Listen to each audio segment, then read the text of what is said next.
I am very pleased that Congressman Lewis has agreed to be with us today because we all see him not just as a hero in Congress, but a hero for all of us, for all Americans, because he has spent his life engaged in getting rights for us, and now he's spent his life working on the legislative side. And for those who don't know, he's the only living Maine speaker from the March on Washington in 1963. So I brought my book, Mr. Lewis.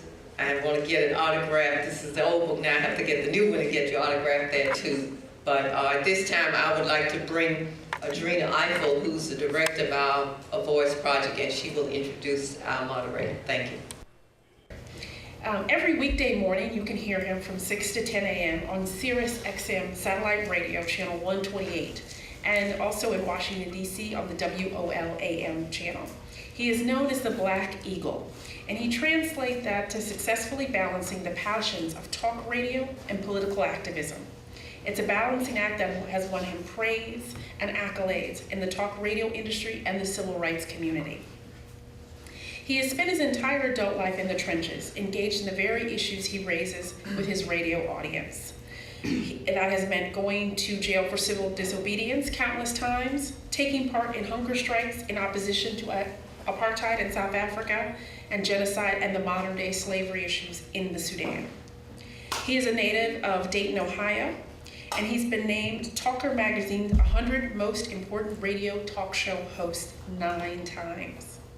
This is an amazing feat for someone who started his career in Detroit's legendary WXYZ-AM in 1980. He is a graduate of Washington University in St. Louis, Missouri, and at the age of 24, he was appointed executive director of Detroit's 10,000-member NAACP. And from there, he could only go up. Between 1984 and 1986, he led 4 separate voter registration marches called the Overground Railroad, which he and 100 volunteers walked, including from Los Angeles to Baltimore. His efforts to register new voters were entered in the Congressional record by former Maryland Congressman Perrin Mitchell. He's been relentless in his efforts to protect those who have suffered at the hands of powerful interests. And this has led him to working with the, or encouraging the Bush administration to declare genocide was taking place in Darfur. And he followed up this by leading a campaign to divest $93 billion in Sudan. And with that, I introduce you to Mr. Madison.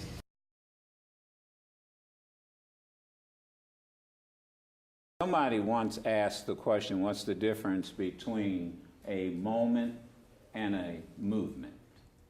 And I heard the answer from our friend Dr. Ron Walters, the late Dr. Ron Walters, who said, a movement requires sacrifice. And that's what the whole background of Congressman John Lewis is from the very beginning. Sacrifice. He is, and there are accolades I could read here. He's been considered by many in Congress and outside of Congress as one of the most courageous persons in that the civil rights movement ever produced. Roll Call magazine, early on in his career, said he was the conscience of the United States Congress. This is a man, I'll give you a small background, born outside of Troy, Alabama, sharecropper. He attended Fisk University, got involved in the student movement, sit-ins, demonstrations, the Freedom Rides. He then became the head of the Student Nonviolent Coordinating Committee, which he, by the way, helped to form and organize. Then at the age of 23 years old, and this is when most of the world really saw John Lewis, and it's quite a story in and of itself. He's 23 years old. He's part of the Big Six, the youngest to speak, have a speaking at the famous, iconic March on Washington. And if I'm not mistaken in reading a book, they changed his speech quite a bit. because he had the fire and the passion of the young people, and there were some of the older heads who said we got to calm this speech down a little bit, but we'll talk more about that. Arrested over 40 times, and that's probably an undercount, and has physical attacks, serious injuries. Now, having said that, but steadily and completely dedicated to nonviolence. And at the same time, he then, later on, career continued in public service, decided to enter politics, got elected to the Atlanta City Council, and then it was November of 1986, he was elected to the House of Representatives representing Georgia's 5th Congressional District. I will tell you, at the time, he may not remember, I was the political director for Service Employees International Union. And I was sent to Atlanta. I had 2 friends running for that seat, the congressman and Julian Bond. And I was asked to go down and decide who we were going to make a financial contribution to. And I'll tell you then, I came back to SEIU and said, you gotta give it to John Lewis. And that's where we placed our bet. We put it with a man who has represented that 5th Congressional District ever since. Holds a BA in religion and philosophy from Fisk University and a graduate of American Baptist Theological Seminary. With that, let's give a round of applause to a genuine hero. Thank you. Thank you very much. Thank you. Thank you. Thank you. Growing up in rural Alabama outside of Troy, 50 miles from Montgomery, I admired people like Adam Clayton Powell from a distance. That was in New York, because he was this proud African-American man with a sense of dignity and a sense of passion. And he spoke up, he spoke out, and he found a way to get in the way. He made some noise. When I was growing up outside of Troy, and would visit Montgomery, visit Tuskegee, Birmingham, I saw those signs that said white men, white women, colored women, white waiting. And I would come home and ask my mother and my father, my grandparents, my great-grandparents, why? And they would say, that's the way it is. Don't get in the way, don't get in trouble. When I was only about 15 years old, I heard about Rosa Parks. I heard the words of Martin Luther King Jr. on the radio. Now, this is December 1955.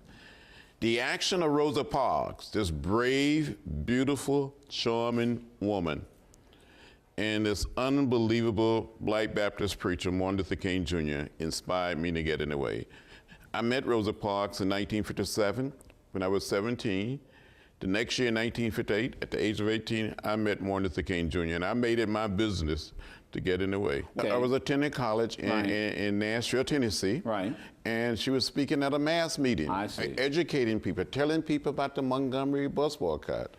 And when the meeting was over, I went up and introduced myself and told her that she had inspired me. I told her I grew up outside of Troy, and she had lived in Tuskegee, 9 Montgomery, and it was so meaningful.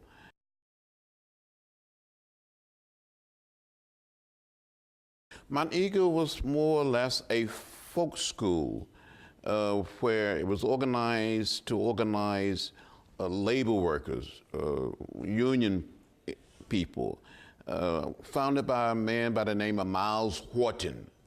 It was like, I guess you would call it, it was an oasis in the desert. It was one of the few places where black people and white people could come together. Low-income whites, low-income blacks can come and be trained.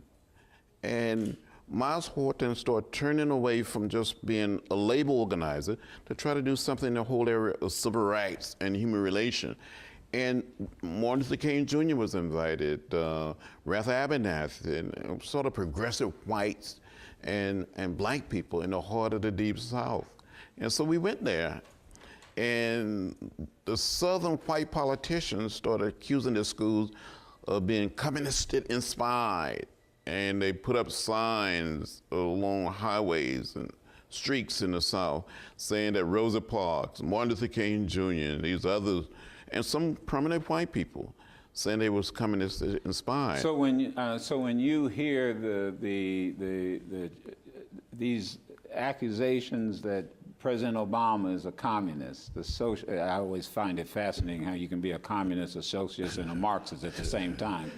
But the point is, you've heard it before. This is not new. It's not new. It's not new to me, and it's so strange and so just silly. It's really crazy for people to say that we needed somebody in Moscow or maybe in Washington or New York, that we needed the Communist Party to tell us that segregation was wrong, that it was evil, that we needed them to tell us to go and sit in. So you didn't, what you're saying is it wasn't necessary to have someone in Russia or wherever, East Germany at the time, you didn't need them to tell you what you were experiencing in Alabama, the South, and throughout the United States. Not at all. We wanted to make real the Declaration of Independence. We wanted to make real the Constitution of the United States.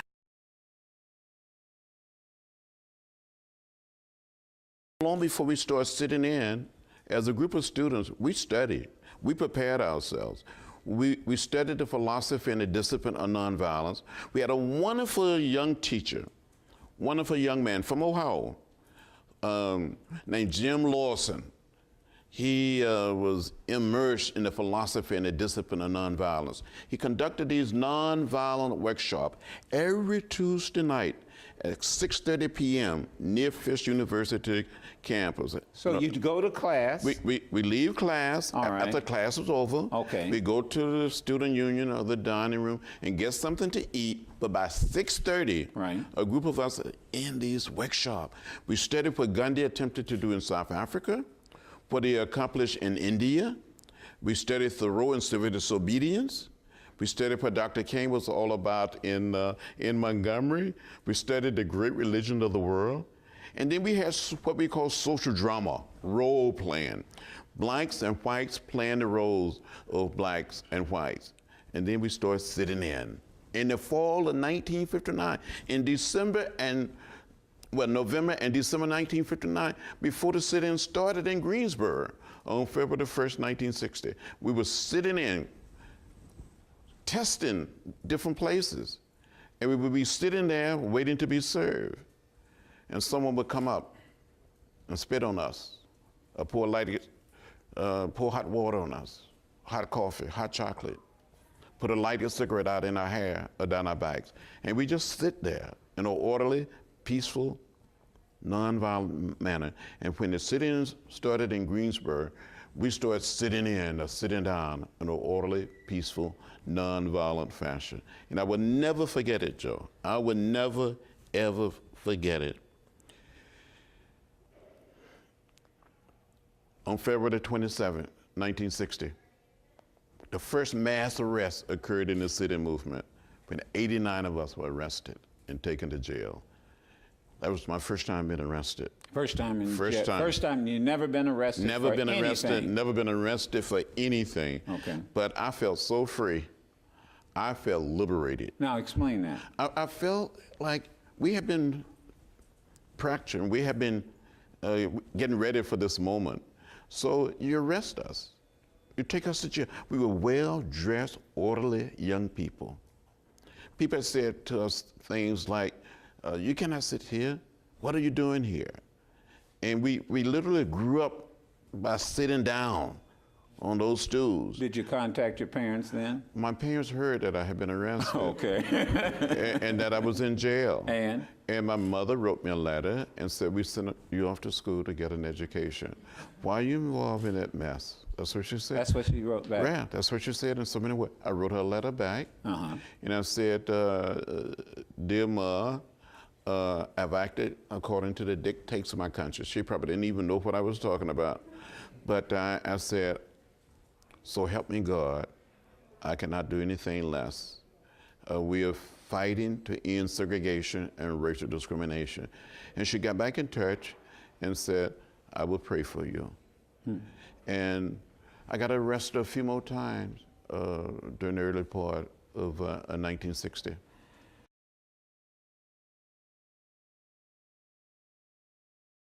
I'm in a meeting. You and Jesse Jackson right, Jr. Right. I'm not on the floor of the House. Right. Go ahead. But I'm watching the monitor. Right. On the floor, and one of my colleagues from the state of Georgia, of all places, came to the floor and said he had an amendment to prohibit the Department of Justice for using any money to enforce or implement Section 5 of the Voting Rights Act. This is saying, in effect, before any political subdivision, it could be a county, could be a city, a state, change anything, they had to get prior approval from the Department of Justice. Like the voter ID law we're going through now. Right. If Section 5 was eliminated, then they could run with the voter ID and the Justice Department couldn't challenge it. Exactly. He was saying, in effect, that you couldn't spend one penny, one dime, all right. $1. All right. And so I came to the floor, and I moved to strike the last word to speak out against what he had proposed. And I stood up and said something like, this is unreal. It is unbelievable. I said, in effect, you should know better, coming from the state of Georgia. I said, some of my friends, some of my colleagues died for the right to vote, for the right to participate in the democratic process. And I went on to say, maybe I should educate you a little. In another time, in another period, people could not register to vote simply because of the color of their skin. So on one occasion, a man in my native state of Alabama was asked to count the number of bubbles on a bar of soap. On another occasion, a man was asked to count the number of jelly beans in a jar. People stood in unmovable lines. In the state of Mississippi, in the 1960s, that state had a black voting age population of more than 450,000. And only about 16,000 blacks were registered to vote. 3 young men that I knew, Andy Goodman, Micah Sherner, James Shaney, 2 young white men, 1 young African American, were detained by the sheriff, taken out of jail, turned over to the Klan, where they were beaten, shot, and killed. And you come here tonight with this amendment.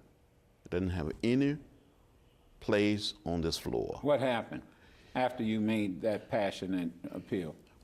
Jesse Jr., Jesse Jackson, Representative Jesse Jackson, came from Chicago, came to the floor and got involved in the effort in supporting what I said. And Congressman Bobby Scott from Virginia was another. He was prepared. He came to the floor and was writing out what he was going to say. But before Bobby Scott can get an opportunity to speak, this member, several of his colleagues on the other side of the aisle stood up and suggested that the amendment didn't have any place on the floor. And this member was so embarrassed and so ashamed, he stood up and said something like, if I had hurt my friend, my colleague from Georgia feelings, then maybe I should withdraw the amendment. But the next day, the New York Times ran an editorial saying he shouldn't be apologizing for hurt feelings. He should be apologizing to history. Wow. My feeling was hurt. I was just embarrassed. I was just embarrassed for the state of Georgia and embarrassed for America. We've come so far, Joe, for someone in this day and time, 47 years after the Voting Rights Act had been passed and renewed. It is sophisticated, but it's not just a Southern thing. Okay. It's not just 11 states of the old Confederacy from Virginia to Texas. It's the nation. It is almost engulfing America. And it's a major step backward. You know, I happen to believe that the vote is the most powerful nonviolent tool we have in a democratic society. It is precious, it's almost sacred, it's the heart and soul of our democracy. Oh, I've heard that argument that we need the literacy test to come back. We have a member of Congress. You have a member of Congress that from the believes state that? of Iowa said we should reinstate the literacy test. In so many words, we told President Kennedy back in 1963, and when I spoke at the March on Washington on August 28, 1963, next year, 50 years ago, I was reading a copy of the New York Times where I was working on the speech, and I saw a group of black women in Southern Africa carrying signs saying, "One man, one vote." So in my March on Washington speech, I said, "One man, one vote is the African cry. It is ours too, it must be ours." And I still believe that the only qualification for being able to register to vote or participate in the democratic process in America should be that of age and residence. All right.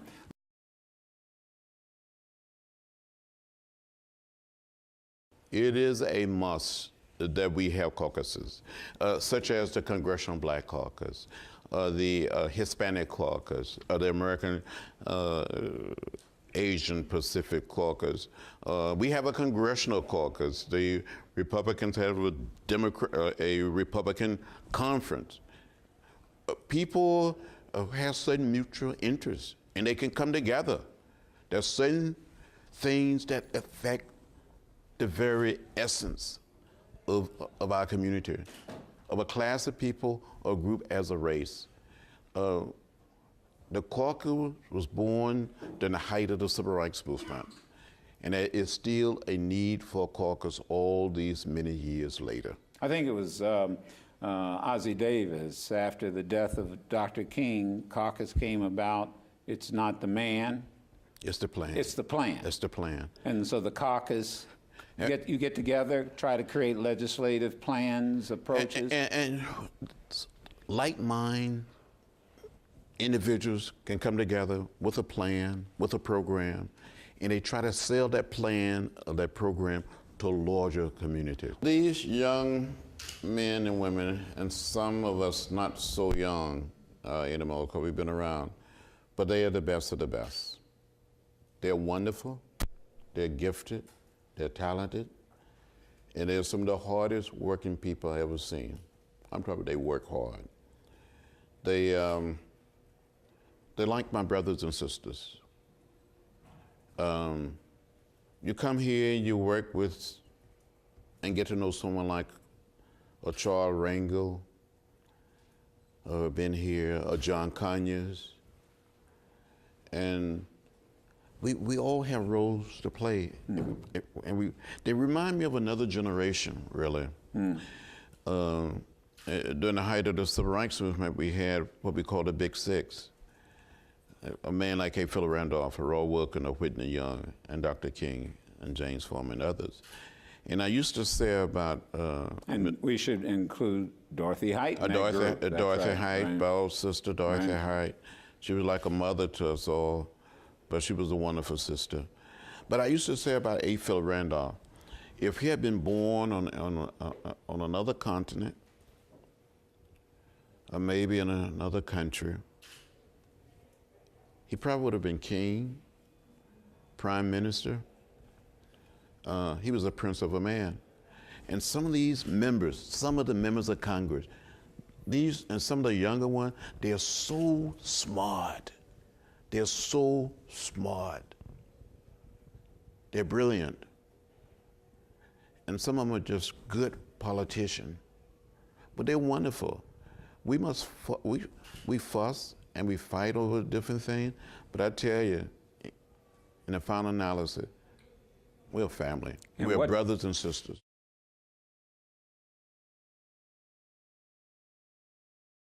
When I was a very young child on the farm, it was my responsibility to care for the chickens. And I raised a lot of chickens in my young life. And as a young guy, I wanted to be a minister. Yeah. I really did. Right. And from time to time, with the help of my brothers and sisters and my first cousins, we would gather all of our chickens together in the chicken yard. And my brothers and sisters and first cousins would line the outside of the chicken yard. But the chickens helped make up the audience, the congregation. And I would start speaking and preaching, and some of those chickens would bow their heads. Some of those chickens would shake their heads. They never quite said amen. But I'm convinced that some of those chickens that I preached to during the 40s and the 50s tended to listen to me much better than some of my colleagues listen to me today in the Congress. And some of those chickens were just a little more productive. I was going to ask you how many of them chickens y'all ate, too. Never mind. Well, I tell you, my first nonviolent protest was against my parents when they wanted to kill some little chicken. That's right. That was your congregation. It was my congregation. Yeah, exactly. But in the Congress, you have an opportunity to reach so many people.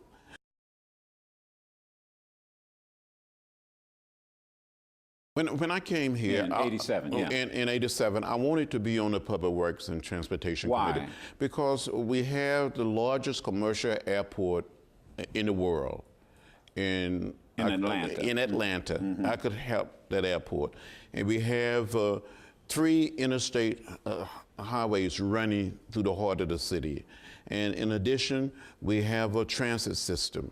And I was able to help transit, buses, trains, and also wanted to be on the, what we call it then, the Interior Committee. Today it's called the Natural Resources.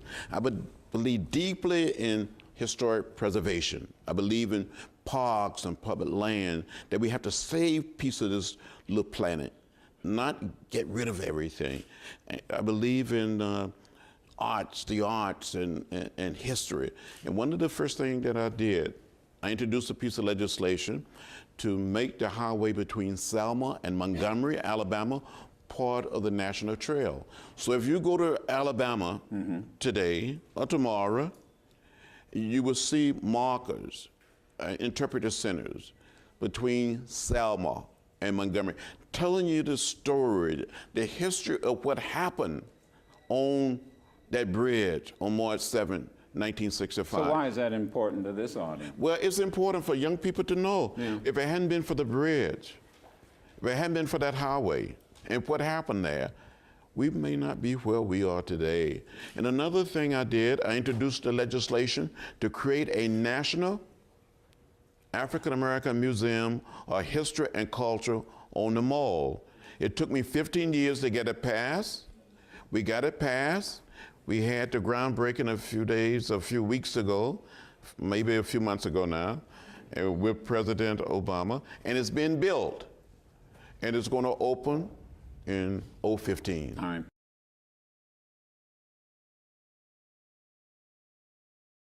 My name is Nairobi Craddock. I'm from Milwaukee, Wisconsin. I'm a recent graduate of Temple University. I'm currently interning in Congresswoman Wood Moore's office for the 4th District of Wisconsin. My question is, Congressman Lewis, you came from an era filled with protests and sit-ins. Today we are living in an age of social media and technology. So what would you suggest, or what would you like to see from our generation as far as techniques or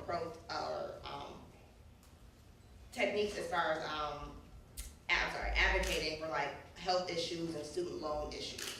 Okay, yeah. Good afternoon. I am Ariana Gibbs, a rising senior at Spelman College, and I am from Jackson, Mississippi, and I am interning in Congressman Benny G. Thompson's office this summer. And in the fall, I plan to start a voting initiative at my institution. So I wanted to ask you, given your past experiences and involvement in the civil rights movement, working to secure the right to vote for blacks, what would you say to young black college kids to motivate and encourage them to become involved in the voting process?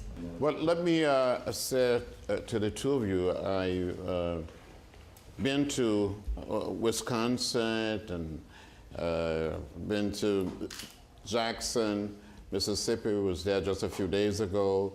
The first time I visited Mississippi was on the Freedom Ride in 1961. Went from the Greyhound bus station to the city jail, from the city jail to the county jail, and from the county jail to the state penitentiary at Parchman. Almost 400 of us got arrested that summer in Mississippi. I think it still is a need to organize voter registration work, not just in Mississippi, but throughout America. You should never ever give up the right to protest. Dr. King would say, the time is always right to do right. Sometimes you have to dramatize an issue. You have to put a face on it. You know, you asked about social media. I wish we had social media back in the 60s. Well, during the 60s, I never heard of the internet. We didn't have Facebook, iPad, iPod. I didn't have any of that.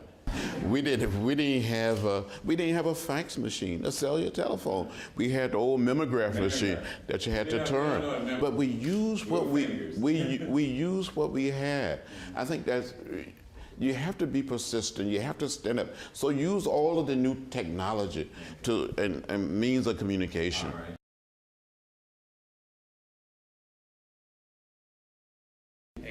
My name is Devin Cox. I'm from the University of Michigan, recent graduate, rising one out at Howard University. I'm from the great city of Detroit, and I'm in Congressman Hanson Clark's office of the 13th District of Michigan. Given given Dr. Martin Luther King's focus on the poor before he died, do you think that Congress's new zealous focus on the middle class ignores or sets aside his vision? Do you think it focuses less on the poor than it should? Okay. Hello, Congressman. My name is Keithara Graham. I am a rising sophomore at Howard University from New Orleans, Louisiana, and I am working in interning in Congressman Cedric Richmond's office from Louisiana's 2nd District. And first of all, let me just say that sitting here listening to your story, I was emotionally moved and overwhelmed with this opportunity and this privilege. And I just want to say thank you for everything that you've done, not only for your district, but for this country. And my question is, seeing what you've seen through the height of the civil rights movement and through the progression of our community, what do you believe is the most pressing issue in the Black community, and how do you think is the best way to start tackling that issue? But thank you to you so much. Being from, I know something about Detroit. I have 2 brothers living in Detroit. They're younger than I am. They left rural Alabama to go there to work in the automobile industry. And they retired. They made a good living. They were able to send their kids to college. Hundreds and thousands of Black people left the South, left Alabama in particular, to go to Michigan to work. We need to create jobs.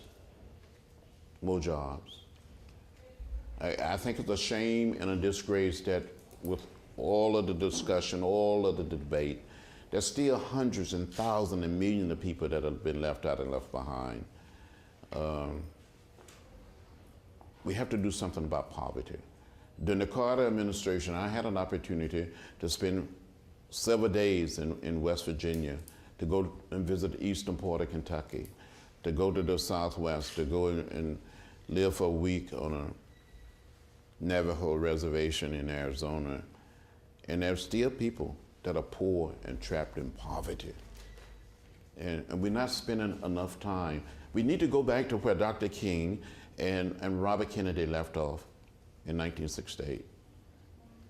I said to President Carter on one occasion that he should just get out of the White House and go and visit these communities. And I think it'd be good for President Barack Obama to do it, members of the Senate and members of the House. I went in a coal mine on one occasion. We need to walk in the shoes of others.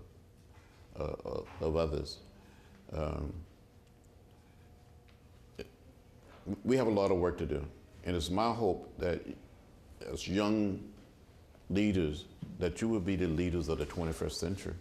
You get out there and push and pull and pick us up and go out there with passion and fight the good fight.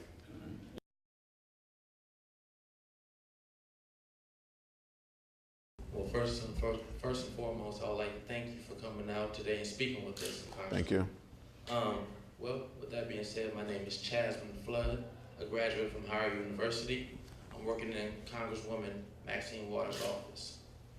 Hearing what you just said, I have to pose this question.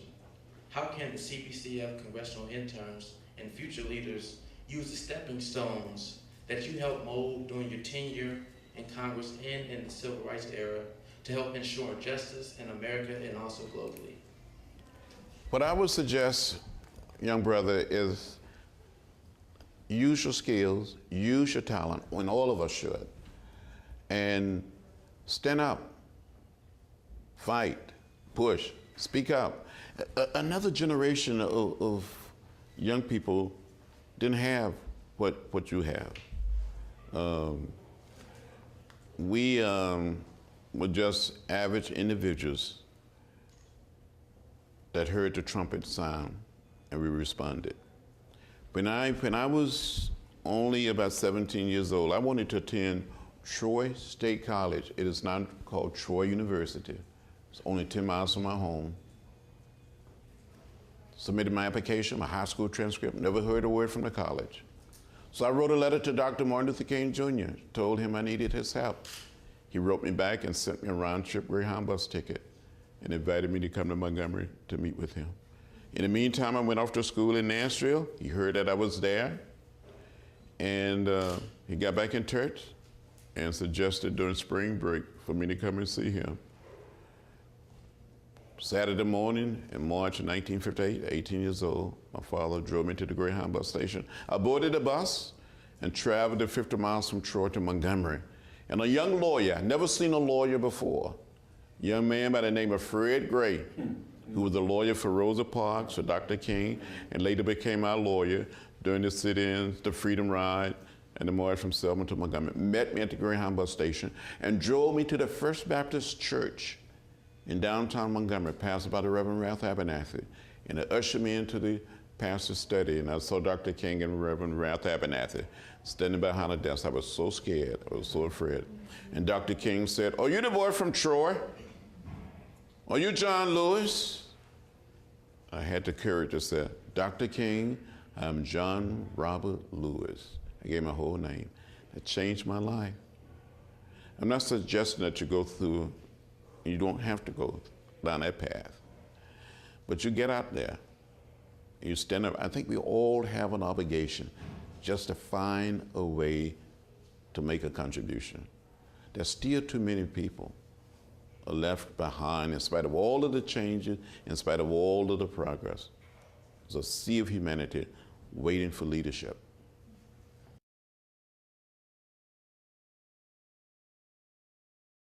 Well, they expect this class of interns to come back here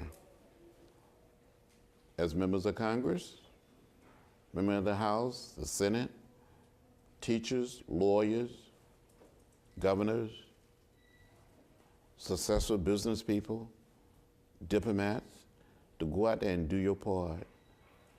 The future's yours. The door's been open. Just walk through it. Go out there and find a way to get in the way. Go out there and disturb the orders of things. Go out there and just be. Be not afraid. Be a good courage. You won't get arrested the way I did. Hopefully you won't be beaten and taken to jail. But stand up. And Dr. King used to say, when a man straighten up his back, no one, but no one can ride you. Walk with dignity and walk with pride. And do your best. And when you see some young person, I saw a young guy in here in Washington late yesterday after the vote was over. I went in a mall in Pentagon City, some friends of mine. And there was one young man, had his pants all the way down below his butt. And he has two different pair of shorts on, one pair hanging down below the other one. And you just should walk. That was a member of Congress. This young lady is no longer in the Congress. Young black woman in the Congress. She said she was in one city, I won't call the city because we'll identify her. She said, She was coming out of the beauty shop. She saw this brother with his pants down, and she said, "Son, pull up your pants. Pull them up for President Barack Obama. Pull them up." He pulled up his pants. Whatever it takes, we got to stop the violence, and that's too much violence. Too many killings. We're losing too many people. In my own district, just a few weeks ago, a few days ago, it was a killing at a church, at a funeral. And look what happened at Auburn University, near Auburn in Alabama. 3 former football players shot, killed. We got to stop the violence. Tell people the way of nonviolence, the way of peace. Can we just get along and be kind to each other? Be like a family. We can do it, we must do it. We have to save this generation. I'm talking about the generation behind you, okay? The children, the young people.